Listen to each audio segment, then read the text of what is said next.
মাত্র 5 মিনিটে বেনারসি পছন্দ করেছিলাম। এই ভিডিওটা বেশ পুরনো, বলতে পারো অগাস্টের দিকে, কিন্তু এখন আমি ধীরে ধীরে আমার বিয়ে রিলেটেড সমস্ত ভিডিও তোমাদের সাথে শেয়ার করতে চলেছি। আমি একসাথে পুরো শপিং করিনি, আমি অল্প অল্প করে শপিং করেছি, কারণ আমি নিজের উপার্জনের টাকায় সবটা করতে চেয়েছি যাতে আমার বাবা মার উপর কোনো চাপ না আসে, আর সবটাই আমার সামর্থ্যের মধ্যে, সাধ্যের মধ্যে রেখে করার চেষ্টা করেছি। কিন্তু কিছু সংখ্যক মানুষ আছে যারা কমেন্ট করার আগে একবার ভাবে পর্যন্ত না।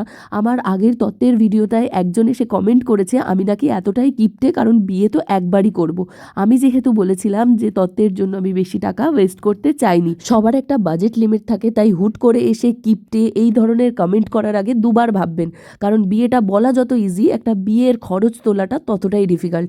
যারা করছে তারা জানে। যাই হোক, আপনাদের যাদের এরকম কমেন্ট করতে ইচ্ছে হচ্ছে আপনারা করুন, আমি ভগবানের আশীর্বাদে আমার কাজ করে যাব। এবার আসি বেনারসিতে। আমি প্রথমে পলাশ শাড়িগঞ্জতে গেছিলাম প্রণামীর শাড়ি কেনার জন্য, কিন্তু এত লম্বা লাইন দেখে পালিয়ে এসেছি। তারপর আমি সোজা চলে এসেছি আদি অক্ষয়তে। আমি প্রথম থেকেই ফিক্সড ছিলাম যে আমি বেনারসি কিনলে আদি অক্ষয় থেকেই কিনবো, তাই সেখানেই আমি সোজা গেছিলাম। প্রথম বেনারসিটা দেখানোর পর আমার ঠিকঠাক লেগেছিল।